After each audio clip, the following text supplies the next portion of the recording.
welcome to the Unknown Packers podcast. We are live at Black Husky, located on the corner of Locust and Fratney in River West.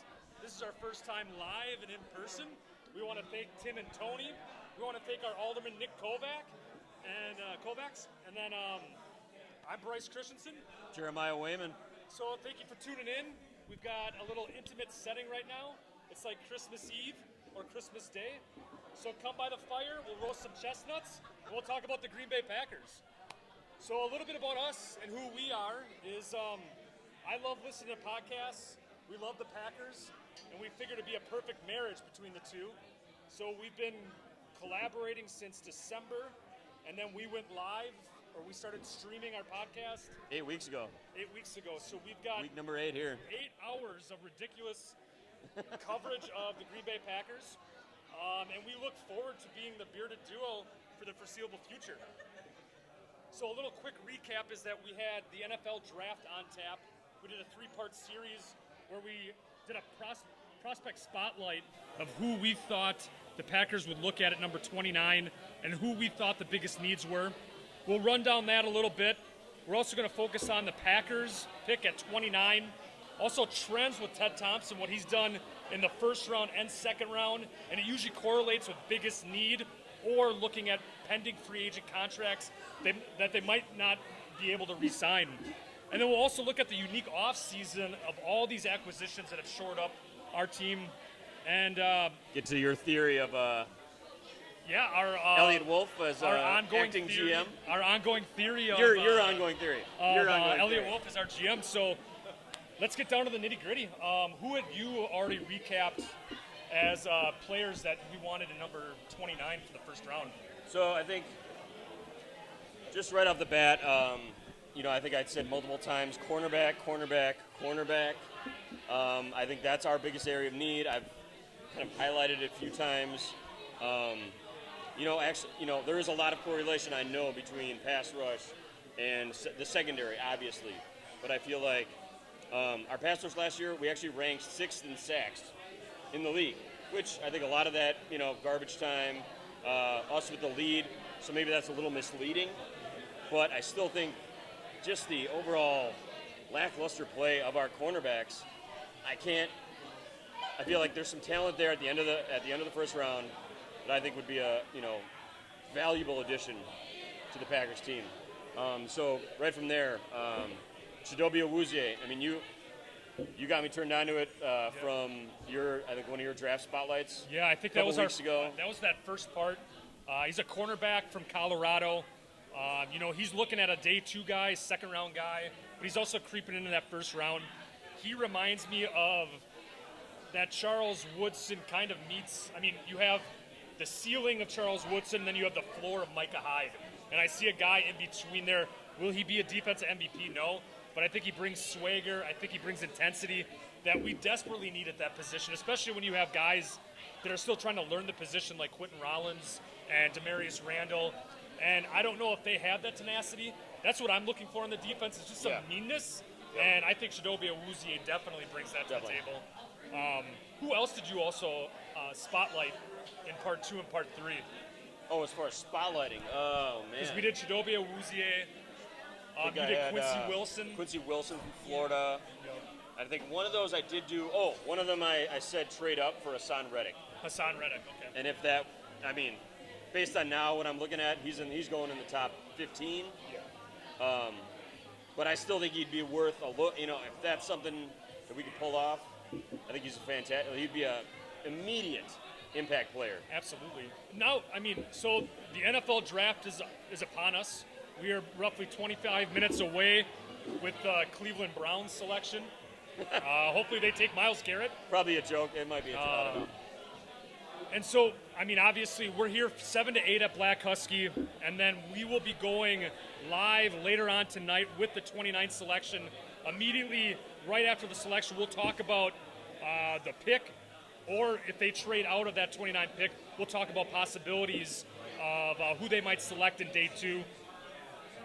We talked about trading up, which I don't think is a possibility, staying put, which I think is very likely, and then trading out. We talk every year that Ted Thompson's going to trade out, and it never happens. I think it's one time. with Jordy Nelson. Yeah, Sorry, right. 2008. Yeah, right. I look at it as it's expensive. I look at a team has to give up enough picks for Ted Thompson to say, okay, we're going to move out of the first Right. round.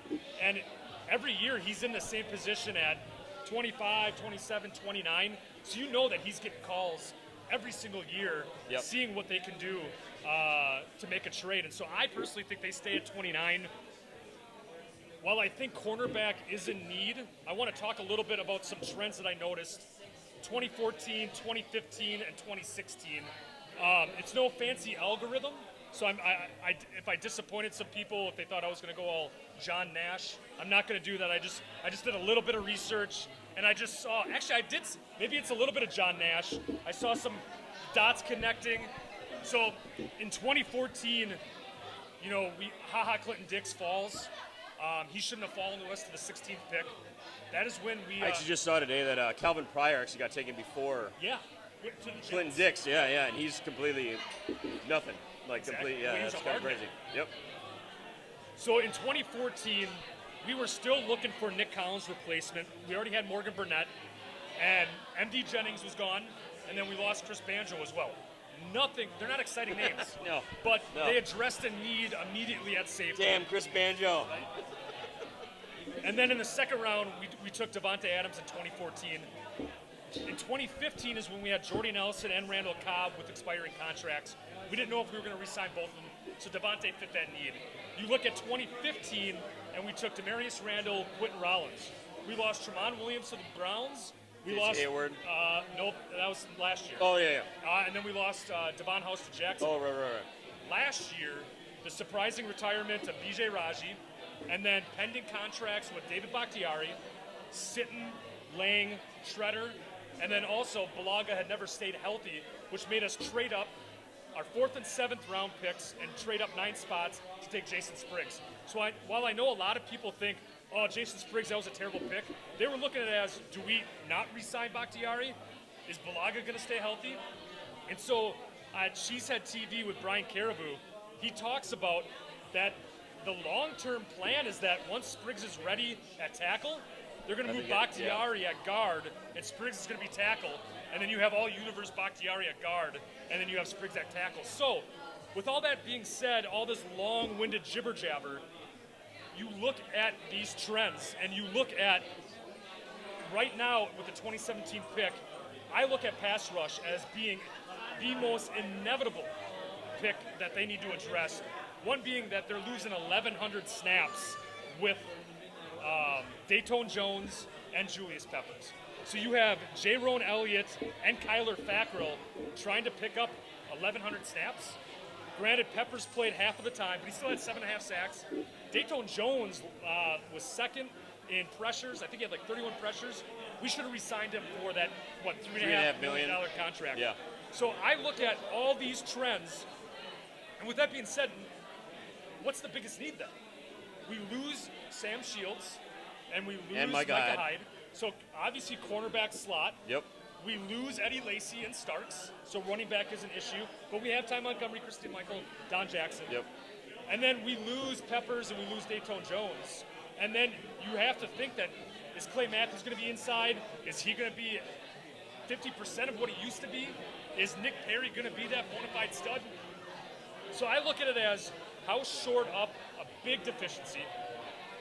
We re-signed Perry, but I'm looking at that other side, and I don't know if Matthews is going to come back. I don't know what Jaron Elliott and Kyler Fackrell are going to do. So I look at the 29 pick as being an immediate need at pass rush, and there's a list of names that we can go through. What do you look at as the biggest departure, biggest need at that 29 pick, and for the rest of the draft? I think I said that. I texted you that today. Actually, I still think it's the Shields and the Hyde, and not replacing. I don't count going into next season with Gunter and Rollins and Randall replacing what we had last year, because it's the status quo. It's the status quo. It's just it's saying that we did an admirable job last year. Granted, they were all Rollins and Randall were both injured sporadically throughout the year. But I think it's going into the next season saying that, yeah, our cornerbacks, they performed fine. We had I could go through it. we had the worst yards per pass attempt, 8th worst completion percentage. Let's see here, 26th in passer rating against. I mean, yes, that does all tie into pass rush, but I mean, you could have a phenomenal pass rush. It could still quick slants. You know, there's ways to get beyond a pass rush. If your corners are 10 yards off every single time and don't know how to cover man to man, you're going to be screwed. Okay. I understand. I mean, I see what you're saying. Definitely, you know, what you just said. You know, 1,100 snaps or something. As far as Dayton Jones and Julius Peppers, I see that. I do think.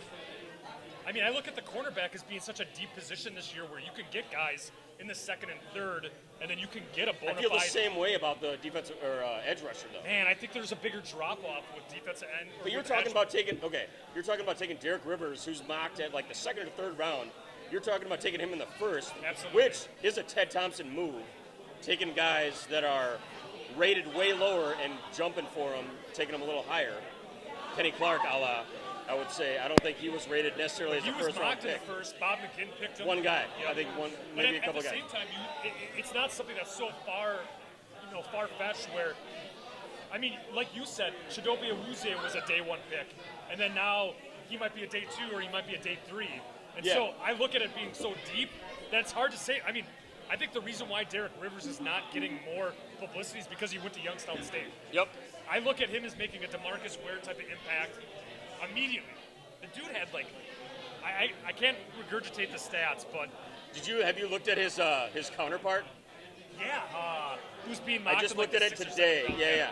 He actually didn't look that bad either. I mean, So if we strike And- out on Derek Rivers, we can get his counterpart. well, no, I'm just saying in the second round, there's guys like, second round, I'm talking second round, third round, Tyus Bowser, Tim Williams. I had a couple, other names on mine, but even, the other guy from Youngstown State, whatever his name may be, he could be available 5th, 6th, and he had like 10.5 sacks last year.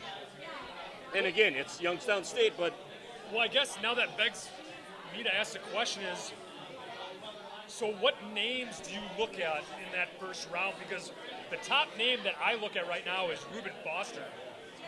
With him sliding down. down? Yeah. I know what I would think at 29 if Reuben Foster was there. I'd take him. You would? Yep. As much as I But like I also excited- know that Ted doesn't like, or doesn't. I just saw that earlier this week. Ted again. That's one position he seems to like to wait till later rounds. Is inside linebacker, unless He's it's never AJ, taken an unless inside it's linebacker in the first round. AJ Hawk. Instead of AJ Yeah, you're right. And that turned out, yeah, He was solid. Okay, he was solid. He was a top 5 pick, but he was solid. right. So, I mean, you look at Reuben Foster as a guy that's sliding at 29.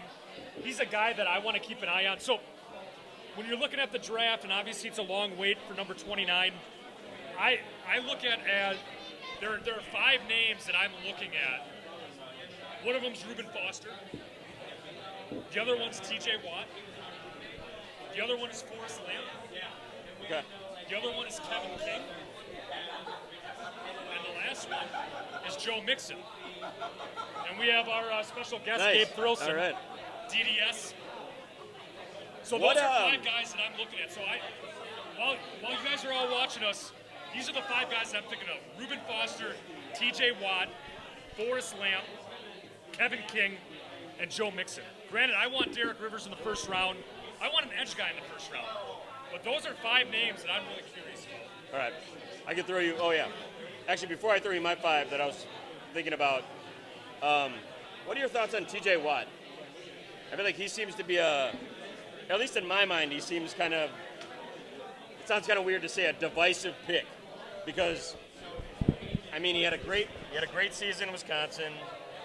He played 1 season at linebacker. He's disruptive. He's got the bloodlines. He's got all that stuff. But in my mind, there's more of this. Just, oh man, Packers have to take T.J. Watt. They have to take him at 29. Is that more Homer, kind of attitude? Like, well, we got to take him because he's a Wisconsin guy, and he looks like an old Clay Matthews. Is that necessarily a good thing based on how Clay Matthews' career has kind of regressed in the past couple of years. So I don't know. I'm just curious on what. Well, to answer your question about Clay Matthews, I think he's regressed, one, because that's another reason why I'm a little concerned about Reuben Foster. When you play that reckless, Reuben Foster has a number of injuries, concussions, he had labrum surgery, I think, as well. And so when you play like that, as reckless and as tenacious as that, as Clay Matthews did in the first couple years, I think you are going to regress. Yeah. When I feel like they're the same, in a lot of similar ways, they're the same kind of player in that regard, as far as making up for maybe some sort of athletic limitations with just pure disregard for your body, for anything. So and that's what excited it's you. Effort. Yeah, exactly, totally. But eventually that beats you. Well, and especially kills you, and then I wouldn't mind it if we didn't give him such a ridiculous contract. And so, to answer your question about T.J. Watt, he's a popular pick. He's being mocked at 29. I don't want him taken at 29. I'd much rather have Vince Beagle in the third round. I think he fits our scheme a little bit more. Vince Beagle actually had the same exact, if not better, combine numbers than Clay Matthews. Yeah. I look at T.J. Watt as, granted, you can't deny the motor, you can't deny the dedication and the bloodlines.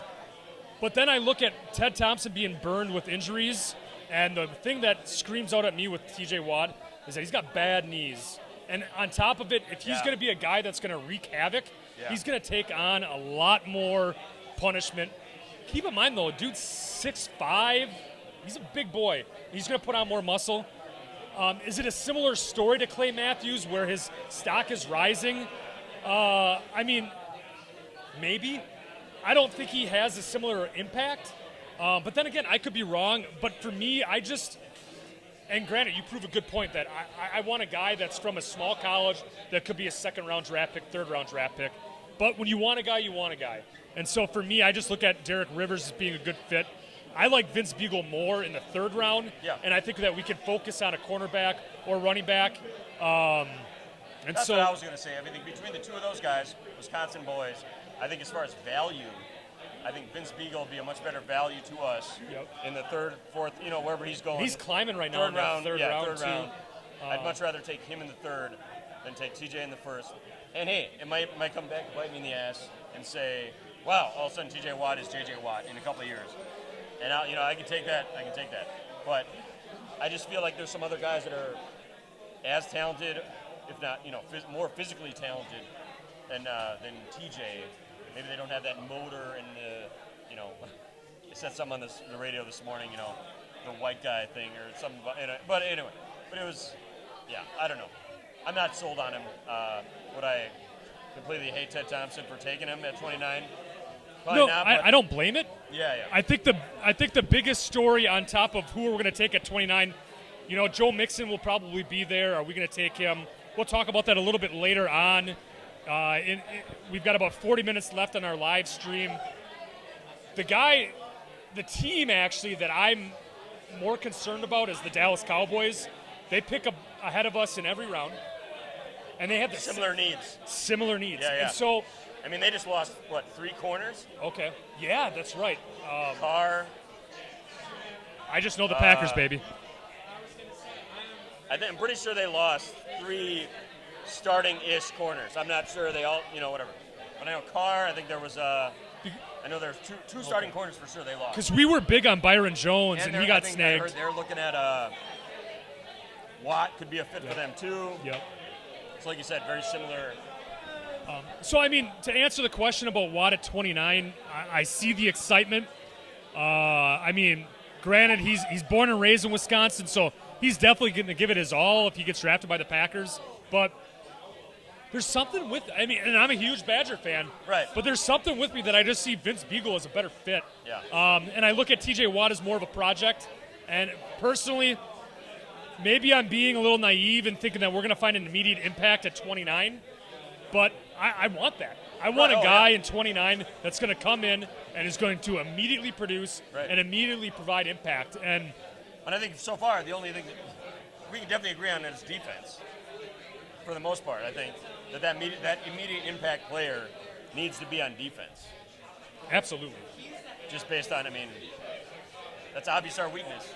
Granted, I will say, real quick, if a guy like Corey Davis, he was one of my, I'll just go through my 5 guys really quick. Yeah, go through your 5 picks. So I already Okay, talked. try to. I already talked Chidobe, Awuzie, Colorado. Okay. Melifanu, safety from Obi Connecticut. Melifanu. Corey Davis. These are guys that you're watching? Okay. Corey Davis, if he slides, only because I don't think he's going to, but I've seen a handful of guys that are like, well, for whatever reason, based on other teams' needs, who they're drafting, that there's a possibility that he could slide. And if he's there, I mean, that's a easy fill-in for Devontae if he leaves next year in a good, like a big way.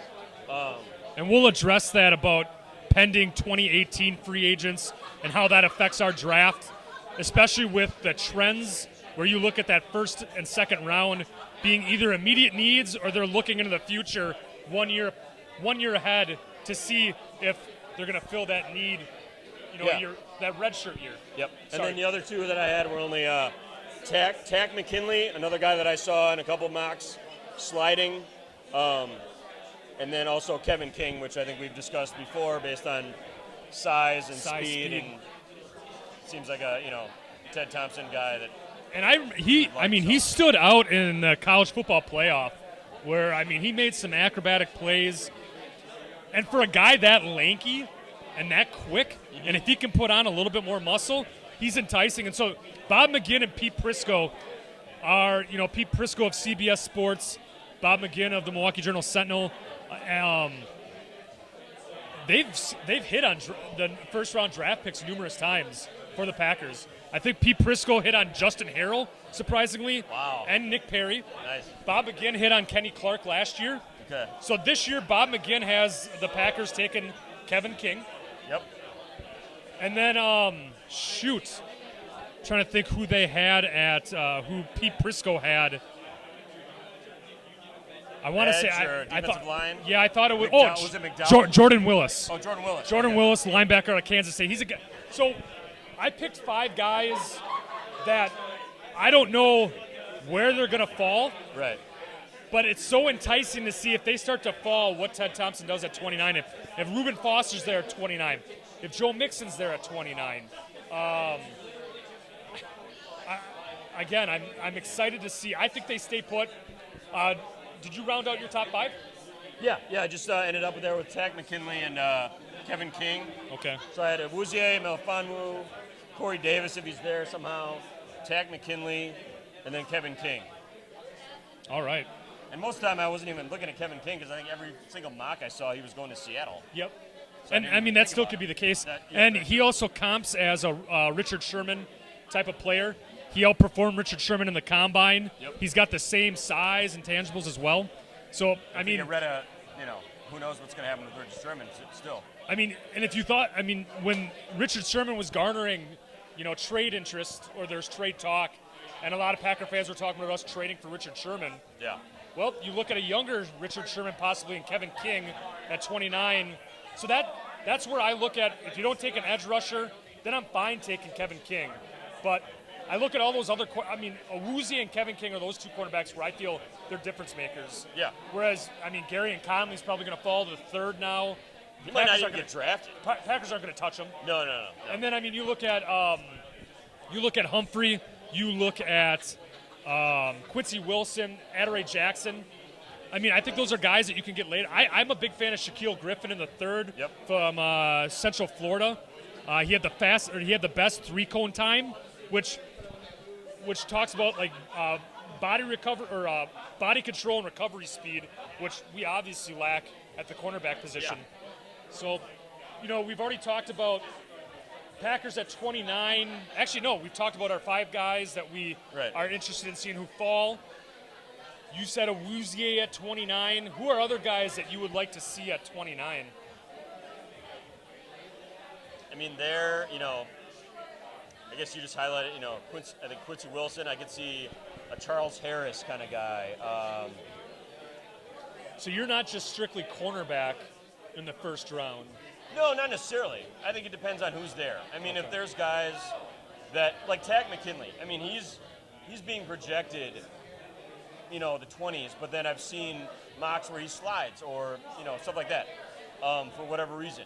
So if there's guys like that are obviously fallers for whatever reason, have that ability, have that talent, and if they're there at 29, I'm open to taking something besides a corner. Okay. It's just that I still do think that is. I mean, you said it, like, 3 cone drills, talking about that stuff. Ladarius Gunter's not a starting corner in the NFL. To my mind, Demarius Randall should be a number 2. Devon House, he's not a number 1. I mean, he's a gap. He's a gap filler. Well, I don't think they want them to be. Oh, I get it. No, I understand that. But then I again, mean, what are you going to do? So you're going to fill those with another 5th-round pick and expect them to just show up and say, "Yep, I'm going to start week 1 too." No, because I think when we talk about the biggest departures, and then when Ted Thompson keys in on the 1st and 2nd round, he's usually looking at what are the biggest holes. And for me, it's cornerback and it's edge. And so I which is kind of funny because I actually, through the years, I always feel like Ted makes us believe he's drafting for best player available. Best player available. Which Yeah. obviously is not the case. I mean, maybe he did that initially, and then Sometimes. I mean, injuries, maybe, yeah, once in a while, but- injuries, free agency, salary cap. I think that plays into it. And speaking of salary cap, you also have to look at the 2018 season where you have Devontae Adams' contract expiring. Yep. You have HaHa Clinton-Dix' contract expiring. That 5th-year option, the deadline is May 2nd, so there's still some time for them to exercise that 5th-year option with HaHa. I don't think it happens. I think it would be done by now. I was going to say, yeah, right. Morgan Burnett's a free agent. Corey Linsley's a free agent, and Lane Taylor. Personally, I look at Corey Linsley as being a top priority where we sign him, and then I think HaHa Clinton-Dix. I think this is Burnett's 2nd contract, unless he takes a team-friendly contract to be re-signed. Otherwise, I look at Kentrell Bryce as being that guy that's ascending. Steps in, yeah. So you have to keep in mind we have big needs right now at edge, outside linebacker, and cornerback, and running back, and guard. But I mean, now with the acquisition of Jari Evans, man. which is incredible. Right. And we'll talk about such this unique, peculiar offseason. And is it really Ted Thompson or is it someone else that's being involved? And so not only are we looking at biggest departures, we're looking at next year, 2018. Can they re-sign Devontae Adams? Because dude is going to get paid. Oh, yeah. And then you're going to have 3 wide receivers in the top 15 for salary. So ridiculous. I think Cobb, Yeah. either he restructures his deal or you let him walk. We highlighted that a couple weeks ago, and it was, if we were to sign Devontae, keep Cobb, keep Jordy, we're looking at, and then, with the Rodgers, Martellus, Yep. the other tight end, come on, Lance Kendricks. Lance Kendricks, those guys, we're looking at 40-something% of our total salary cap next year would be devoted for 6 positions. And that's ridiculous. I mean, that can't happen. That's especially when our defense is as bad as it is. Well, I think that's what happens is that when you shore up, I mean, when you deplete your salary cap on 2 wideouts, and then Randall Cobb has turned into someone that might. What's the over/under? Does he get over/under 50 catches, Randall Cobb, this year? Ooh, I'd say over. Okay.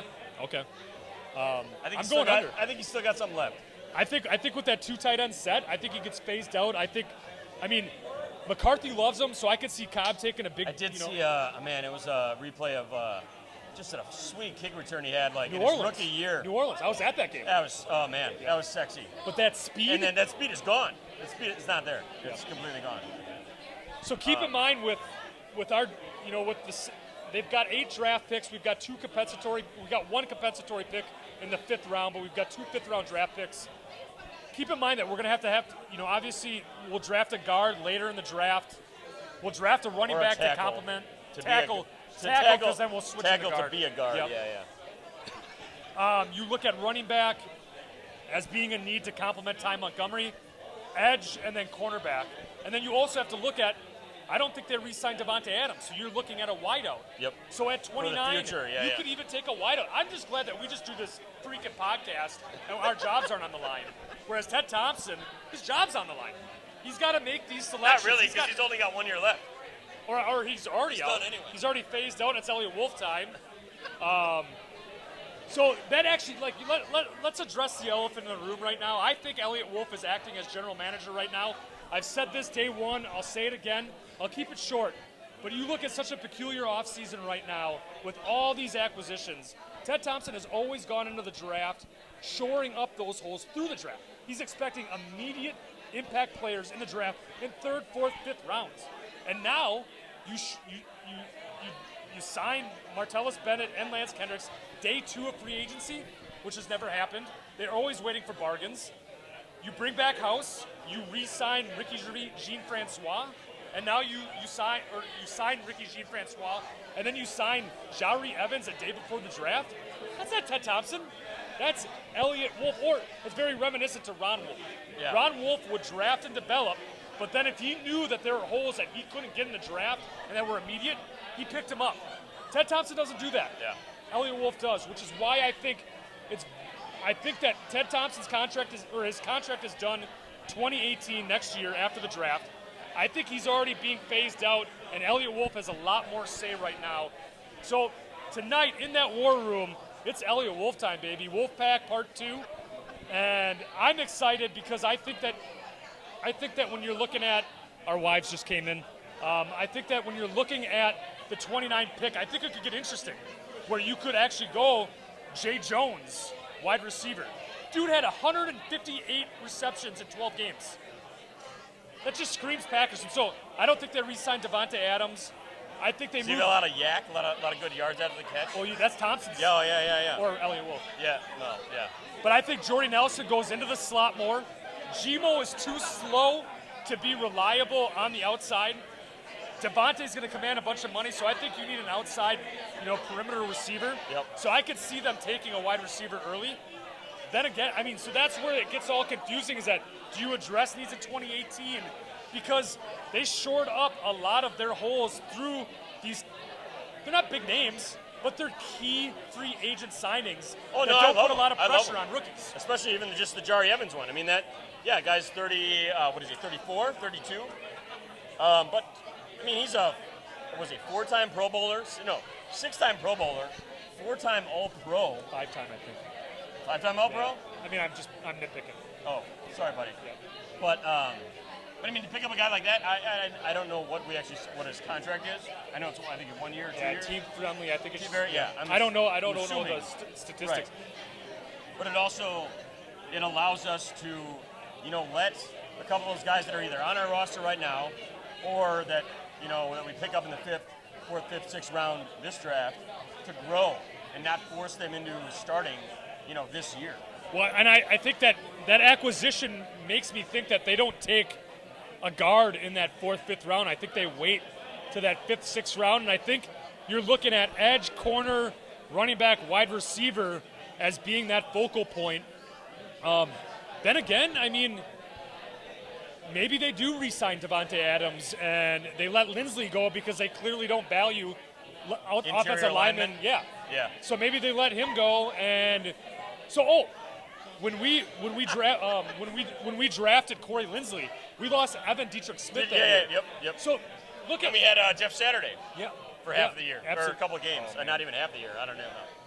That's funny that you mentioned Jeff Saturday, because those are the type of contracts But that I think Ted Thompson has done. a lot of people mentioned Jeff Saturday's name, online today in relation to Jari Evans. Oh, okay. Just saying that's similar But not feel. that lucrative a contract. No, right. But similar feel, like veteran guy, come in, stopgap for said person, whoever that might be. But very similar, granted, and sign him for. Do we bring Tim in? Tim, what's happening, man? So we've got the co-owner and brewmaster, Tim Eichinger, brewer. He's trying to get in here real quick. We're having some technical difficulties. But we're here at Black Hussy again. We're live, our first time live in person. This is Tim. And what you drinking, Tim? Deck Dog. Deck Dog? I like the Deck Dog. That's kind of more of a German Pilsner. What are you drinking? I'm drinking the old school double IPA. All right, and you're drinking Spruce. I'm Spruce. I've been Spruce for probably 7 years. Really? Oh yeah, since We haven't been open that long. Okay, 6 years.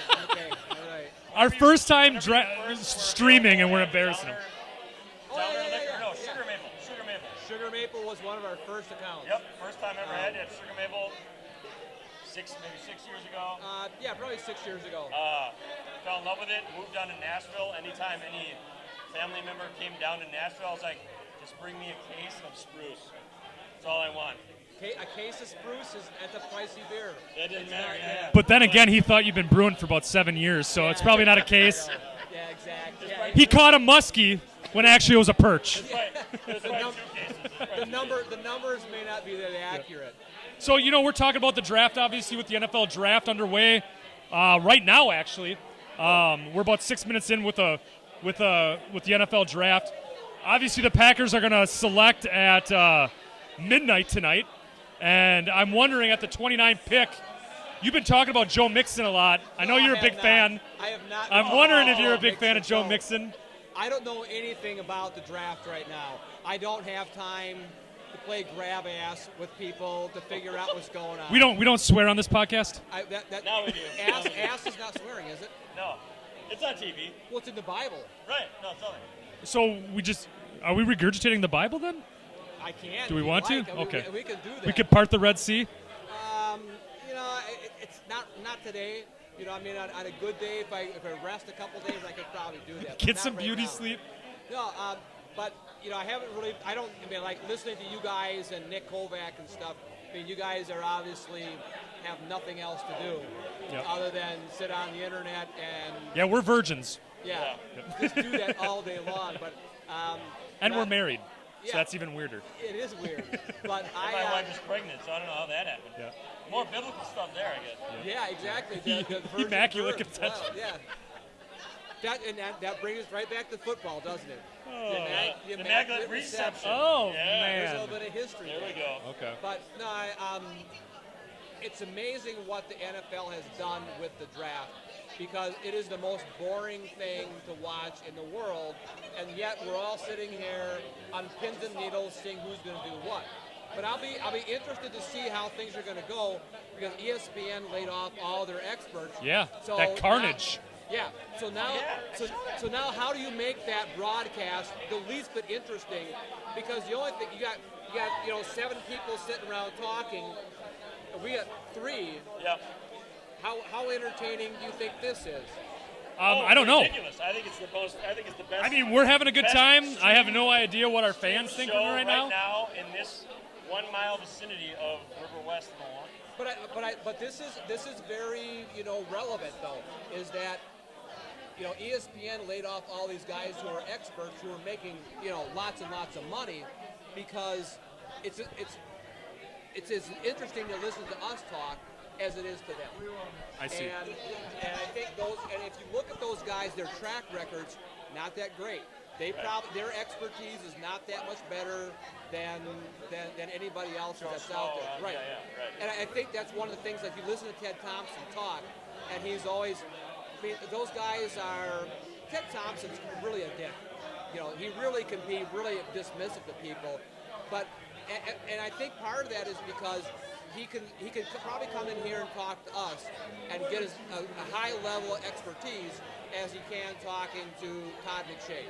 Because a lot of those guys, really, their track record is not that great.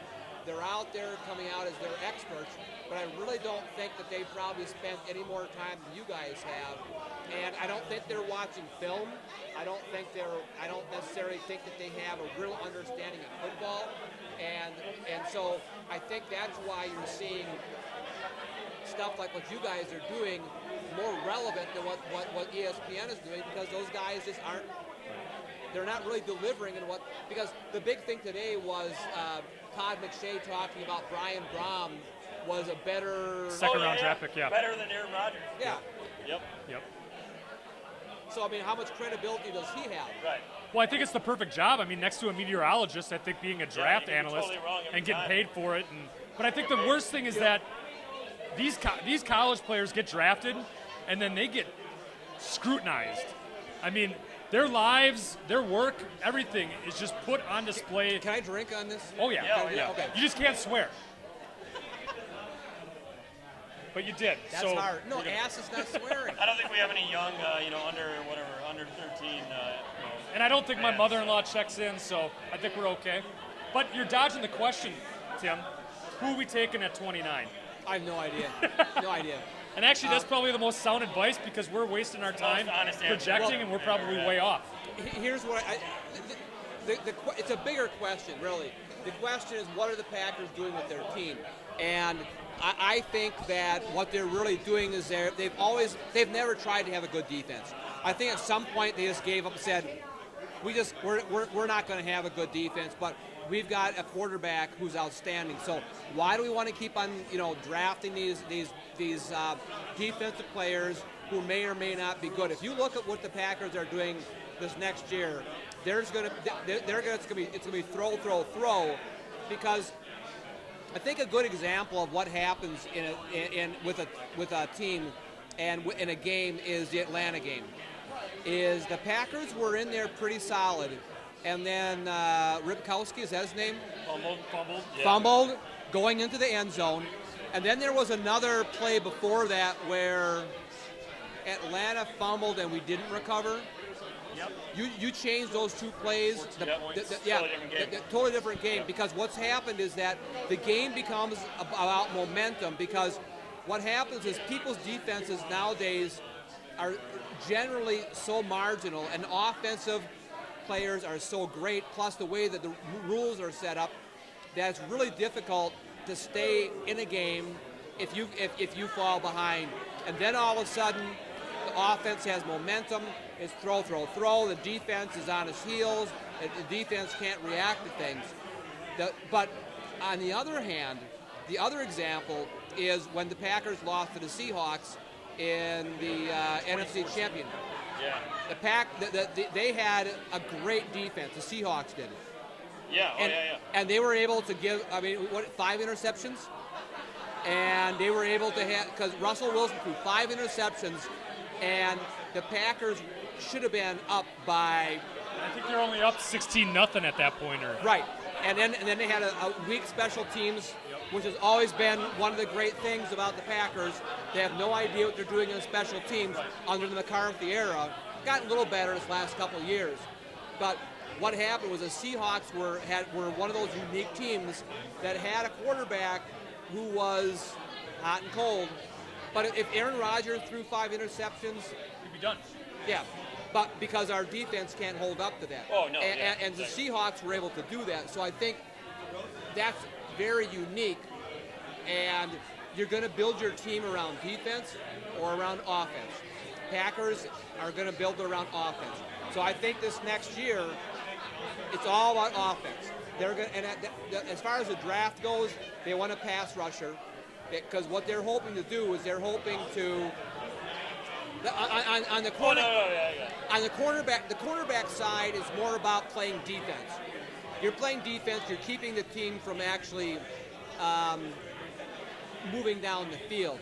The pass rusher is more about putting pressure on the other team and getting turnovers. So, and that's what Dom Capers is all about. It's all about. So It's generating turnovers. I think you're going to see them draft the best pass rusher out there, All right. or a center. Or a center Yeah, in the first round? Yeah, absolutely. Wild card. All right. Wild card. A punter? A punter? Nice, Okay. nice. So we've got a pass rusher, center, or punter Highest drafted from the punter Brewmaster. in the league. No, Brewer. Tim. I'm not a My brewmaster. apologies. Not a Brewmaster. Tim Eichinger. Brewer. Brewmaster? A brewer. Tim Eichinger. Black Husky Brewing. Thanks for being on the show, Tim. Can I get you another beer? You can definitely get us another beer. And we want to thank Black Husky Brewing again for pseudo-sponsoring us, for allowing us to be here live, and for Tim to generate some wisdom about drafting a punter or a center in the first round. I think that is beautiful. I think the best thing they could do is draft a center who can punt. Oh, so a hybrid. So a hybrid. Okay. Like John Anderson. Like John Anderson. Well, you know that Craig Hentrick could have been a center. No. No, couldn't John have. Anderson. You remember John Anderson? No. Jared Lorenzen All right. could have been a center and a punter. You remember John Anderson? He Remember was Jared Lorenzen? No. John, Are these punters? John Anderson was he was a linebacker at Michigan, Okay. but he was also a punter. Okay. All right. We've got Brewer, Tim Eichinger, Black Husky Brewing. And an extremely poor prognosticator. I thought it was beautiful. Thanks again, Tim. The only thing is you need a little, you got to draw in a Okay. Widow's Peak. Absolutely. Mel Kiper. Oh, nice. We'll do the receding Widow's Peak of Mel Kiper. So, I guess Corey Davis isn't sliding to the Packers. So we've got about 14 minutes left of our live stream. Let's do a quick recap of what the draft is going on. Obviously, things have already started to go haywire. Why don't you read it off for us? All right, so Myles Garrett, as everybody predicted, Myles Garrett went first. Then we got a wild card. The Bears take Mitchell Trubisky. Woo! Looks like another 10 years of quality wins. So Deshaun Watson is ticked off. Solomon Thomas to so the Bears moved up because they were at 3, so they moved up to 2. I wonder what they gave up. So then Hey, can you look at what they gave up? 49ers took Solomon Thomas, which I think was predicted to go at number 2 no matter what. So wow, they moved down, got the player that Still they got wanted, their guy, and then and probably picked whoever up what a- they picked up on. Yep. Picked up a second rounder, I'm sure. Fourth Fournette goes to Jacksonville. which was predicted by quite a bit of people. And then Corey Davis, 5 with the to 5th Tennessee. pick. Wow. I mean, I think I don't know. For most people, I feel like he was the best wide receiver, but for some reason he kept shifting. I mean, if you're going to draft spots. him, why not trade down? Why not trade down? But anyway, That's true. we are not an NFL podcast. We are a Green Bay Packers podcast. And we are literally unknown, which is why we are called the Unknown Packers Podcast. We are at Black Husky Brewing again. We've got about 12 minutes right now. Bryce Christensen, Jeremiah Wayman. And what we want to address real quick is that when you look at the acquisitions real quick. So we brought in Devon House, Ricky Jean-Francois, Jari Evans, Martellus Bennett, Lance Kendricks. Departures, TJ Lang, J.C. Treader, Micah Hyde, Dayton Jones, Julius Peppers, Sam Shields, Eddie Lacy, and James Starks. We're getting some info real quick. But while Jeremiah looks at what they gave up real quick, I want everyone to keep in mind about what the key departures are for the Packers. And not only about this year, but also about next year. Is because I really think that with Morgan Burnett and HaHa Clinton-Dix also being up for contract, I think you could look at an Obi Melifonwu at safety. So again, it's a wild card right now. I want to address real quick, if not Derek Rivers, I think we take Joe Mixon at 29. Nope. And so I'm throwing it out there. Shutting down running back in think- the first round. No running back in the first You round. texted me earlier today and said if a running back's there. No, I did not. Oh, wide receiver, my Wide bad. receiver. Okay. Running back. I went through a whole list today of first-round running backs and the massive amount of failures in the past. I just went back to 2010, Okay. and out of that whole time, first-round running backs. As far because if you say Joe Mixon, Dalvin Cook, the only guy that has, more than a single season of success, David Wilson. And he would, David Wilson, sorry. There's not a single player that has more than one single season of success. Running back drafted in the first round from 2010 to 2016. Okay. Ezekiel Elliott, great season. Alfred Morris had just as good a season, and he was drafted in the 6th round. He did. You're comparing Stats-wise. Alfred Morris to Stats. Ezekiel Stats. Elliott. Come on. I'm saying stats. All right. In his We're rookie gonna- year, stats-wise, he was taken in the 6th round. Same exact stats as Ezekiel Elliott. We've got 10 minutes left. Let's not talk about the Dallas Cowboys running backs real quick. I'm just saying. So if not Joe Mixon, you're looking at cornerback at 29. If not a cornerback, who are you looking at? I mean, obviously, you Melifonwu. talk about Melifonwu, safety? Safety. Okay. So you're obviously thinking then at safety, then we don't re-sign Burnett? Yeah, Burnett or Dix is gone next year. Really? I think HaHa Clinton-Dix is a focal point next year, right? One of them is gone. Yeah. Yeah. But I think Burnett with his second contract, I think he's more expendable. Yeah, But then again, he's I'm just also a curious why hybrid they guy haven't signed too as him. well. Why they haven't already picked up his 5th-year option then? No, I'm talking about Morgan Burnett Oh, as no, being no, I a know. hybrid guy. With But Haha, for Dix, yeah. I mean, why haven't they already shored up that option? I mean, like I mentioned to you earlier, I think one, Ted Thompson has never exercised a 5th-year option, and two, maybe it behooves Clinton Dix's agent, Nice. Clinton Dix's agent, to say, you know what? Actually, we're going to wait on this 5th-year option. I want a bigger contract going into next year. Right. Well, that's going to be a terrible situation too then, because then we're going to be up against the wall trying to pay Dix the same amount of money as an Eric Berry, and right at this point, Clinton Dix isn't Eric Berry. Well, I think the one thing that has, that's a positive for Clinton Dix is every year he's gotten better. That's true. So I'm excited to see what he brings to 2017-2018 season. He's already been lighting up Twitter now. He's a real religious guy. I didn't know that. But he's already been lighting up Twitter talking about what he's going to do. Eddie Lacy? Eddie Lacy Yeah, as well. Yeah. So actually, that brings me to my point. So we talked about departures with, obviously you think cornerback is the biggest departure with losing Sam Shields and losing Micah Hyde. We only bring back Devon House. Demarius Randall, it's a big year for Demarius Randall. He's a guy that I'm going to, so let's dedicate the last 8 minutes to, we've already talked about the draft. I want to talk about players that have important roles that need to step Coming up for the 2017-2018 season. Let's highlight 3 of those players that need to step up for the 2017-2018 season.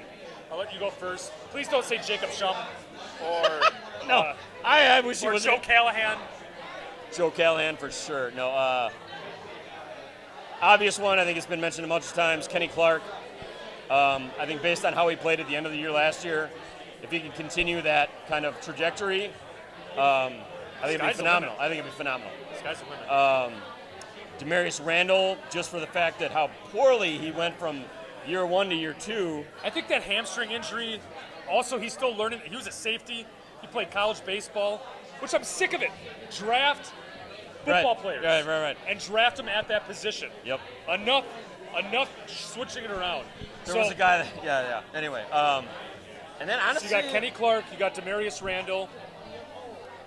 and the other guy I'm going to throw in there is, I know you said we're not talking about draft anymore, but it's going to be whatever running back we draft. Okay. Whether that's first, second, third, fifth, seventh, whatever round. Okay. I think that player is going to need to have an immediate impact. Okay. Because Ty, I think, will be a very good running back. But he'll need somebody to come in there and relieve him. And whether that's a power guy, whether that's Jamal Charles after the draft. Yep. Well, and that actually brings a good point about, Ted Thompson talked about the pre and post draft, and obviously the pre-draft they picked up Jari Evans. So I'm curious with the post draft Filled in some Jamal Charles is holes. going to be that guy. So you've got Kenny Clark, Demarius Randall, and then whoever we draft at running back. Yeah. For those top 3 guys. What about you? I think my top 3 guys, number 1, I think is Clay Matthews. I think with that contract, I think he needs to come in. He needs to play right off the bat. He needs to be what Nick Perry is going to be. Nick Perry and Clay Matthews have to be that force. And so I think Clay Matthews is the number 1 player that needs to step up. And if he steps up, he's healthy. I think it totally transforms the defense. I think it complements Nick Perry. I think when he's got a guy that can take up some blockers, Nick Perry's more effective.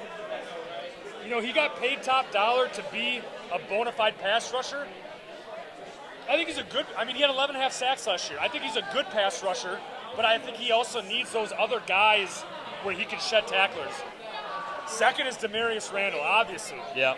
Being a first-round draft pick, we passed on a bunch of linebackers in that draft to take Demarius Randall at cornerback. He had a brutal hamstring injury, and he obviously played injured the whole year. And then third is Ty Montgomery. That's a good call. Yeah. For as chiseled as the dude is, it seems that he has a lot of horrible nagging injuries. He has, unfortunately, sickle cell anemia, which is definitely going to affect his performance and travel. Can he pick up blocks? Can he be a running back? Can he carry the rock? 3-down running back. Can he be a 10, 3-down 12 running back? times? Yep. I don't know if he can be a 3-down, which is why we're going to take a running back Right. high. But I look at Clay Matthews, Demarius Randall, and Ty Montgomery as being three guys that I think if they can take that next step, granted, I think that Kenny Clark is going to take year 1 to year 2. But Randall's doing year 2 to year 3, and same with Montgomery, year 2 to year 3. Year 1 to year 2 to year 3. Yeah, it's Yeah. And Montgomery was a third-round draft pick 2 years ago.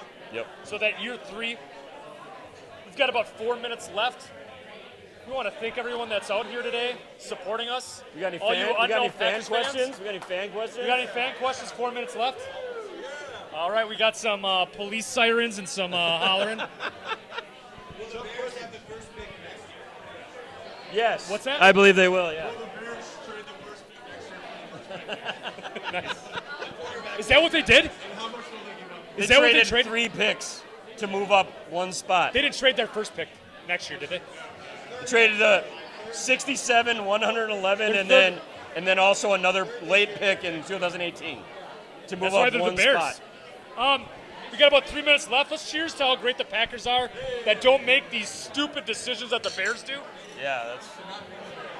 Where's that beer, Tim? Thanks, Bryce.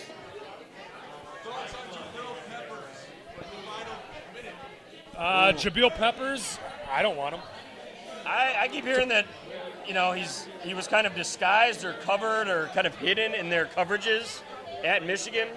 I think that came out of, I think you enlightened me to it. I think, 8 weeks ago when we started this, I was really high on Jabril Peppers because I think he could fill that Micah Hyde role even better than Micah Hyde. But is he worth?